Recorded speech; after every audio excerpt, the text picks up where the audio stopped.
Welcome back to React Native Radio Podcast.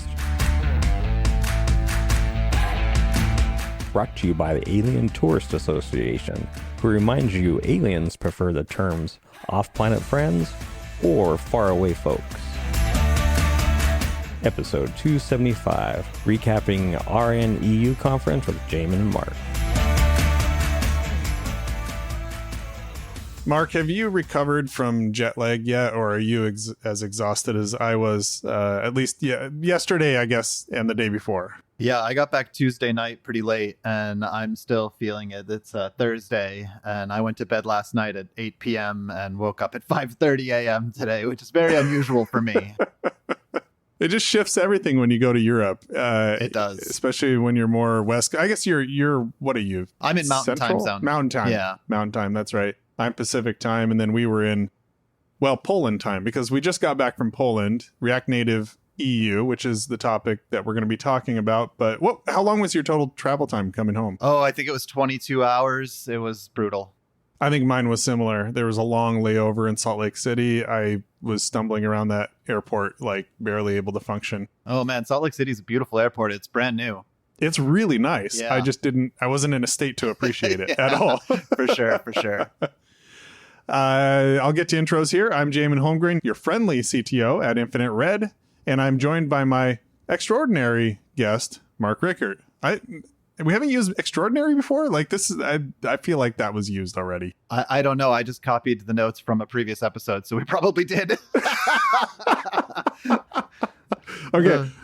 Note to self, don't let Mark set up the notes next time. Hey, I'm only on the podcast once a year, so okay, we'll allow it. Okay. Mark is the principal software engineer at Infinite Red. You may recognize his name from his Chain React talk, Outrage Driven Development, ODD.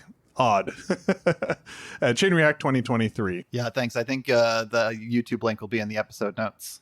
It's a great talk. You should go check that out. This episode is sponsored by Infinite Red. Infinite Red is a premier React Native design and development agency located fully remote in the US and Canada. If you're looking for React Native expertise like Mark has for your next project, hit us up at infinite.red/React Native. And don't forget to mention that you heard about us through the React Native Radio podcast. All right, let's get into our topic. So the reason we were in Poland was for React Native EU 2023. And we're going to do a recap of the conference. What were your overall impressions, Mark? Well, first of all, this was my very first time in Poland. I've traveled all over Europe, as well as some of the Baltic states, but I've never been to Poland. I was super impressed. The people were real friendly. The architecture is beautiful. The infrastructure is great. The public transportation is amazing. But the conference itself was awesome. The place that it was held was at a UNESCO heritage site. And it was this really beautiful old building with fountains all around it and light shows in the fountains at night. It was kind of a surreal place to have a tech conference, actually. It was super cool. And it's my second time to Poland. The first time was in 2019 for the, again, React Native EU conference. Callstack did a fantastic job of organizing it. Like you said, the city of Wrocław is just amazing. Love that city. It's one of my favorite ones in Europe. It's like this beautiful university town with this mixed architecture because it's changed hands between Germans and Soviets and, of course, Poland multiple times. But yeah, it was amazing. The whole conference, just a really great feeling from the conference, with one big exception we do have to mention. We were joined by our partner in crime, Derek Greenberg, who is also the guest coordinator for this podcast and principal software engineer at Infinite Red. Unfortunately, he got sick as soon as he got there, and he missed the whole conference just holed up in his hotel room, which was a big bummer. Everything went perfectly except for that, and I know he was pretty disappointed, but we'll just have to bring him next time. Yeah, I felt super bad for Derek just getting sick when he got there, and so I was at least able to go and grab food for him and leave it outside his hotel door and ding dong dash him. Yeah, exactly. So let's get into it. First thing I want to talk about is the Core Contributor Summit, and this is becoming kind of a tradition, both with React Native EU and Chain React, which are sort of sister conferences, Portland and Wrocław. Essentially, the React Native core team gets together and all the different companies with stakeholders in React Native, and we talk about all kinds of things. Now, we don't have really permission to talk too specifically about what was discussed, but we were both there. And generally speaking, there were some great collaboration moments between all these companies: Meta, Microsoft, Amazon, Infinite Red, CallStack, Software Mansion, Margello, Expo, independent contributors. A lot of it was like aligning our vision across the ecosystem so that there's a cohesive story, because there's a lot of different people working on various things across the React Native ecosystem. And I could just feel the value being created in those conversations right there. It was amazing. Yeah, for sure. And even the relationships that were formed. I got to meet so many people that I've only really talked to online or through GitHub issues on React Native and on other software projects. And it was super cool to actually finally put a face with a name or a handle in this case. Yeah, totally.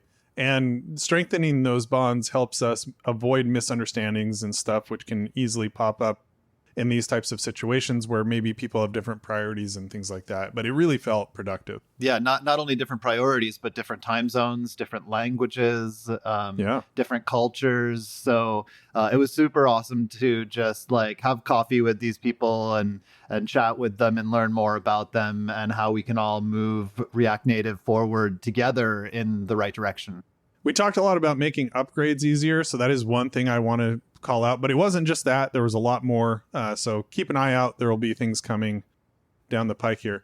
Now, the bulk of what we're going to talk about is talks. So when we got there, I do want to mention the conference itself was just a well-oiled machine. At least that's what it looked like from the outside. The organizers were on top of things. There was great food. Everything was good. Coffee out all the time. Honestly, a very, very well run conference. I want to give a shout out again to CallStack. First off, tell me about the MC. Yeah, Barry was really great. He had an energy on stage. He kind of pumped up the crowd and kept us all alive even into the late afternoons when the double espressos had started wearing off. I had plenty of those. I did too. Yeah, for sure. But one thing he was really great at was pronouncing the names of all the speakers, because there's a variety of speakers from many different countries, and that's something that Jamon and I probably aren't going to be great at during this podcast. We'll do our best, but we're no Barry. That we are no Barry. So day one, first off, there was a kind of a keynote. We're going to skip that, but then the very first talk was really a great way to kick off the conference. The Day I Broke React Native by Nicola Corti from Meta. Yeah, I remember this day very well. Like one moment my Android build was working and the next build I was getting an error. So it was super cool to hear the story about how they figured out the problem and fixed it and shipped a new version from an airport. Classic. Like they were traveling and this problem happened and everyone around the entire world's Android builds were not working. Yes.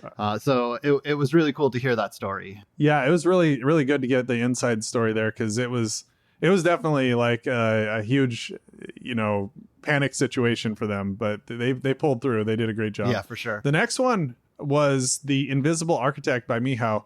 And I got a chance to get to know Mihao from CallStack even better. I've met him several times over the course of the years. He's really active in the React Native releases and the CLI specifically. And he's such a top-notch guy and developer. I really love him. So definitely check out that talk. After that, then Lorenzo, better known as Kelset in the community, talked about raising the bar, our journey of making React Native a preferred choice. And I know you wanted to chat about this one, Mark. Yeah, I got to meet Lorenzo at Chain React this year. And then I met Tommy, his co-presenter at the Contributor Summit the day before. Oh, yeah, that's right. Tommy was part of this presentation as well. I forgot to mention that. Yeah, exactly. It was kind of like a dual presentation talk. But it was cool because the talk was focused on where Microsoft uses React Native. And most of their implementations are brownfield, believe it or not. They only have one or two greenfield apps with React Native. But they've integrated React Native into a lot of their products, including Office and Outlook and even the Xbox. And I've heard the start menu has some React Native running in it too, That's like very, in Windows 11. yeah, in Windows 11. But yeah, this talk really made me feel confident that Microsoft is invested in the React Native ecosystem for the long haul. That's huge. We really need that. It can't just be one company. You know, it has to be multiple. And Absolutely. And it's a huge deal. The next talk was by actually an American here. There weren't a lot of Americans at the conference. No, I met one or two. Yeah, there were a few, but mostly Europeans. But Rory Abraham from Expensify talked about from company to community, how Expensify is building bridges with open source and React Native. And we've been working with Rory as well. And he's from Portland, which is right across the river from me. So that was really cool to see him. Expensify is doing some great things in the community. A lot of like everything's open source, which is just amazing. Then Matteo from Swan talked about adding modularity to your React Native library. What do you think about this talk? Yeah, this was actually one of my favorites because it was about a library that I think almost every React Native developer uses, which is the React Native permissions library. So whenever you need to like request camera permissions or location or microphone privileges from for your app, you're probably going to reach for this library. And due to the way Apple does static analysis during the review process, apps were getting rejected for not using all the permissions that were compiled into the app when they included the React Native permissions library. So we had to figure out a way to modify the iOS pod file so that it only included the right permissions at build time. And listening to his story about how he's gone through multiple iterations of how to actually do this was really interesting. And just because this library is so well known and so widely used, it had an impact on a lot of people. But his story about how he solved the issue and his approach and how it's evolved over the past few years as the library has matured was really interesting to hear. And I really enjoyed this talk. Matteo's a prolific open sourcer, and we got a chance to chat with him a little bit and kind of hang out with him. Fantastic guy. I think he's from France, if I remember right. The next talk was also by a French developer, Charlotte. She is from Paris, and she talked about build your mental model of React's rendering behavior. And I was standing in a group with Svet, and I hopefully said that correctly, from Meta, which we'll be talking about later. He had a talk on day 2. Yeah, about Hermes. About Hermes. Yeah. But he works at Meta, and he said after listening to her talk, he finally understood React Native's rendering model. Wow, that's awesome. Yeah, it was super approachable, and I feel like I have a better mental model now of actually how React's rendering system works behind the scenes. Yeah, it's a technical talk, but it's very approachable, and she just lays it out in a very systematic way. Charlotte's also just a very lovely person. I actually saw her at the airport as we were leaving. Oh, nice. And just a great person. It was super cool to get to know her. Then there was a talk called Creating Design Systems in React Native by Marek. I don't want to try to say his last name. It looks like Fort, but it's not pronounced Fort. I was impressed that Barry got it right. But design systems are more and more important as, you know, companies need to align the way that they design and build things across different platforms. And so I was really glad to see a talk about this as well. Yeah, for sure. Then after that, Catalin Miron talked about React Native animations in 2023 and beyond. Catalin is someone who I've seen at multiple conferences. I've gotten to know. He's just really, really fun guy. He came up to me at the speakers dinner and showed me a video on his phone. And it was my friend, David Loulette, saying hi to me on a video, which was really fun. But he was holding his son, who was like pulling his hat off, and you know, this is why I can't be here. His little son that he just had.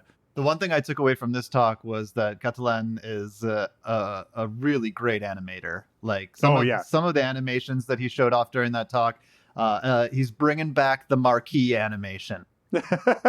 And like that they killed it on web, but I'm so glad we're getting it back in React Native with this library. That seems to be an absolute essential, you know, the marquee. I mean, stock tickers, right? Right, exactly. Satya Sahu talked about a peek into React Navigation 7. What did you think of this talk? Oh, man. So I know a lot of people were kind of shocked when they removed the static API and I think React Navigation 5, because 4 was the last version I think it was available in. It was so popular, but they're bringing it back. They're bringing back the static API so that you can specify your navigation structure in a static logical way. And they're introducing a new way to determine whether or not a route should be rendered or not, which is interesting. I can't wait to try out this new version and see. They're still keeping the old way of doing things in React Navigation, but this new version, React Navigation 7, is going to be adding that static API back in. So that should be interesting to check out once it's released. Yeah, really good way to wrap up the first day. And then the second day kicked off with a bang with Radek talking about Hermes hacking, because he has done some crazy stuff, demystifying JavaScript engines. This was a little bit more of a high-level talk about how Hermes translates JavaScript into machine code. Yeah, I'm super glad that I had that double espresso before I sat down, because Radek is really, really smart, like way smarter than me.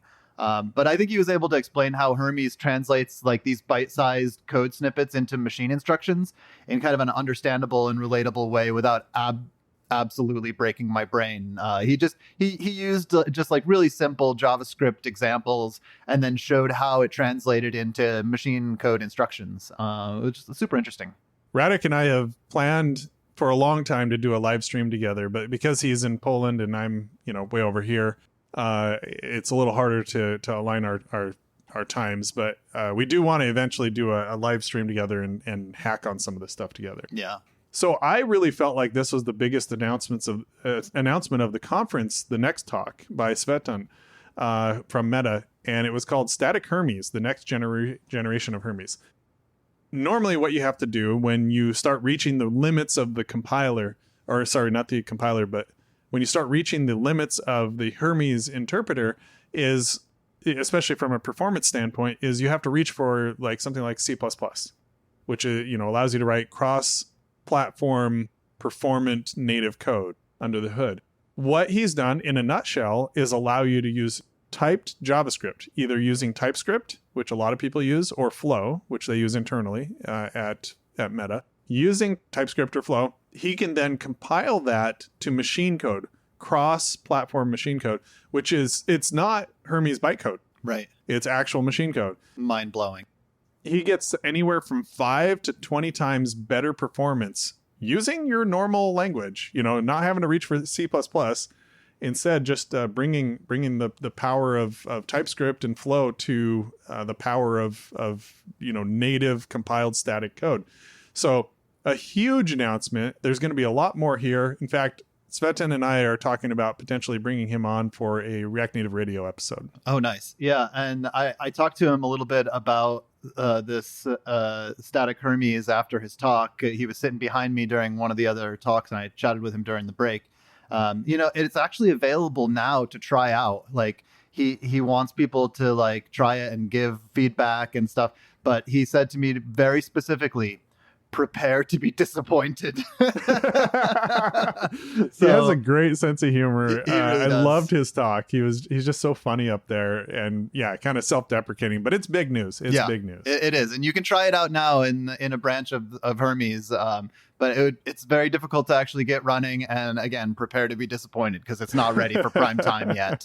The next speaker, I'm hearing rumors that this is a big influence on you deciding to go to Poland, Mark. Oh yeah, guest speaker Q&A with Gunther Steiner. Oh yeah, I was kind of on the fence about going to React Native EU. Like, do I want to go all the way to Poland for a 2-day conference or not? But as soon as they announced Gunther Steiner as being the guest speaker, I was like, shut up and take my money. So I bought a plane ticket. I booked the hotel rooms. Like, I was super excited because Gunther is the team principal of the Haas Formula One team, and my fiance and I are super huge Formula One fans.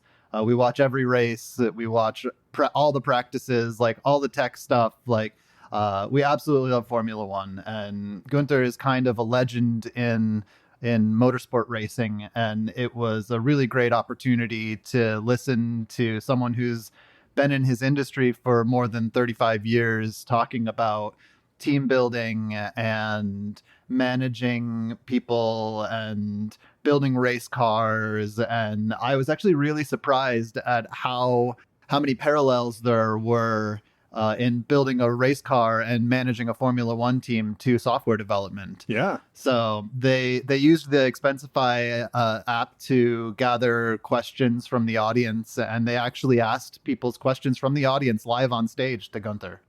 So I was really happy about this. It was basically like a question and answer format where I don't think he even had anything prepared. They just sat down and started having a conversation. Yeah, it was really cool. And then afterwards, he was in the lobby and I got to take a photo with him and shake his hand. And I really wish I had brought a copy of his book to have signed, but no, unfortunately not. I could not be there, but I was at the Q&A, which was great, as you mentioned, but I wasn't able to go and get a picture taken with him because I had the very poor excuse of I was preparing for my talk, which was next. Oh yeah, it was nice of Gunther to open for you then. Yeah, exactly. I love it. So my talk was next. The title was Igniting React Native Upgrades with Flame AI. I was a little worried about this talk. Oh, because I was doing a live demo. I was doing a live coding session on the stage, which I tend to do a lot. Like, I don't know, for some reason, I love pain, apparently. Well, and I'm sure that everything went great with that, with everyone texting out their photos of Gunther taking over the Wi-Fi before your talk, right? That seemed to be what happened. So my talk relied heavily on Wi-Fi, and the Wi-Fi literally went to 0. And because everybody was on their phone and hotspots and stuff, that went to 0 as well. Yep. So there was no Wi-Fi. Luckily, I had practiced my talk with nothing before, and I'd cached the HTTP responses because the Flame AI tool that I announced there, the CLI, which we'll probably talk about in a future episode more in depth, it relies on OpenAI and GPT-4. So I had cached those responses. I was able to go through almost the whole talk. There's one spot that didn't work, but that's okay. It was just a sort of a small aside, and it actually went quite well. I got a lot of good feedback. What did you think? What did you think from your spot? Yeah, for sure. The reception of this talk was really great. There was a lot of chatter about using AI to upgrade React Native, and people were having lots of discussions about the ideas and the implications and possible security implications of feeding your application to source code to artificial intelligence. But I think as we get more to AI on your own machine, that's going to be less of an issue. But I'm super excited about the prospects of this and to see where it's going to be going in the future. Absolutely. Right now, I'm sort of leaning on the public, APIs that are offered by OpenAI and similar services just to try to figure out the DX of this. But beyond that, then I'm really interested in using things like Code Llama and stuff that you can run on your local machine. Yeah, nice. After me was connecting React Native app with Garmin Smartwatch by Malgazada, which I think I said that correctly, but I'm sorry if I did not. That's a little bit of a tougher one for me. But she showed off how she built a React Native app and connected it to a Garmin smartwatch and then rode around with it with her bike. Yeah, this was really cool because athletes are super obsessed with data and becoming better and using data to increase their performance. And so I really related to her on this, and she kind of showed how she had to use some of the Garmin APIs to interface with the watch. And she showed a demo of how she was able to get her speed and lean angle, and how she used the app to actually increase her performance when she's racing cyclocross. So was it cyclocross? No. It's some sort of a it's more like mountain biking. That's what it looked like to me. Yeah. But yeah, it was a great talk, and she did a great job of explaining it. It was very impressive, seeing the data streaming in and being represented on the app. Very cool stuff. Yeah, a little avatar of her bicycle and her on the screen. It was pretty neat. Exactly. There was another Microsoft talk, From Gaming to Productivity, how Microsoft is using React Native across a portfolio of experiences and how you can too, by Khalef. I am really impressed with what Microsoft has done and the investment that they're putting into React Native. I want to point this out because I think this is really important to say. They have over 1,000 engineers doing React Native at Microsoft. Wow. That's impressive. Unbelievable. Then it was great to see my friend Matt Hargett again. He spoke about lifting and shifting the entire React ecosystem into new languages. And Matt talked about porting React and React Native to Lua for Roblox, which is super impressive, like to take it from one language and move it into another. That's pretty cool stuff. Wow. The next talk was feature-driven design, micro front end's best friend. And that was by Sandra from Chase UK. And I sat across from Sandra at the speaker dinner, and I came in and I couldn't see anybody except for her at this massive table. And she waves at me and was like, "I'm so glad you came in." Because nobody else was here, and I'm sitting here at a huge table wondering if I'm at the wrong restaurant. Oh, no. So we ended up sitting across from each other, and micro front ends is an interesting problem. Of course, Chase UK has hundreds of developers working on this same code base, and her talk goes into being able to isolate various features for micro front ends, allowing to kind of compose this experience together from different teams working on different parts of the app. Yeah, it was interesting to see the screenshots from the app and how it's all like organized so well into just these little microcosms. I guess micro front ends. Exactly. Yeah. The next talk was a story (book) about testing by Anisha, and both of us actually got to know Anisha a little bit. We went to dinner with a group and she was with us. She's a super cool person. Yeah, Anisha, I sat across from her at dinner one night and got to know her a little bit, and then I think we shared an Uber back to the hotel because we were all staying at the same hotel. Yeah, exactly. And you're just a really cool person, a great engineer as well. Yeah, I like how she had introduced a Formula One joke into her talk that probably, Jamon, you didn't get. Well, my fandom of Formula One pretty much starts and ends with the Netflix series. I don't watch races outside of that. So yeah, it's a little minimal. Yeah. But we always need more talks about testing. So I was happy to see that. Absolutely.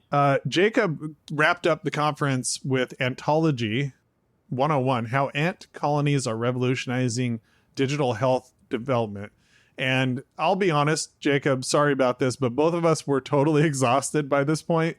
So I don't remember a ton from this talk. Mark, do you remember much? Well, I remember the talk description piquing my interest, so I'm really excited actually to rewatch this one once the videos are released. Yeah, I'm going to go through and rewatch several of these talks for sure. There was a Q&A panel as well, and there were really just two takeaways that I got from it. It was a great Q&A panel, but there was a question about when React Native was going to hit version 1.0, and it was fun to watch Eli White squirm on stage about this. Yes. But the answer was more or less like it depends on what the community wants, because once we do hit 1.0, that's a shift in mentality. We have to go towards stability. Right. Yeah, it'll be ready when it's ready. The other The other point takeaway was I was gratified to see that every person on the panel actually recommended Expo for new greenfield projects. Mm-hmm. Yeah.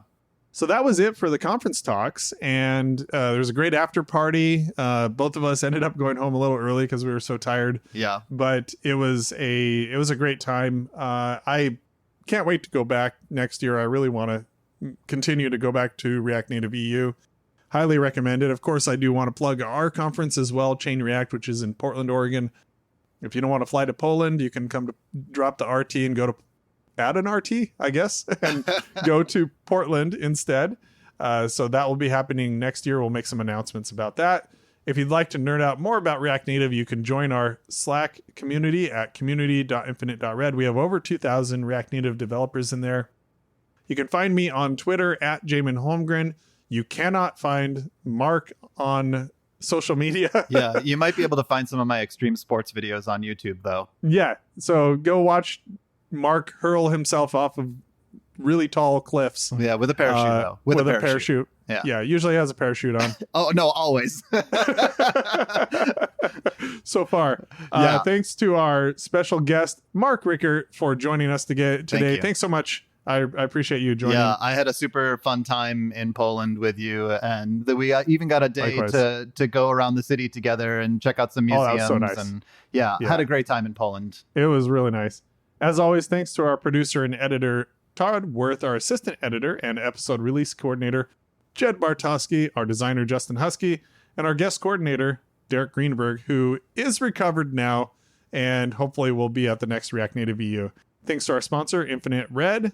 Check us out at infinite.red/React Native. And a special thanks to all of you listening today. Make sure to subscribe. We are React Native Radio. We'll see you next time. See you next time.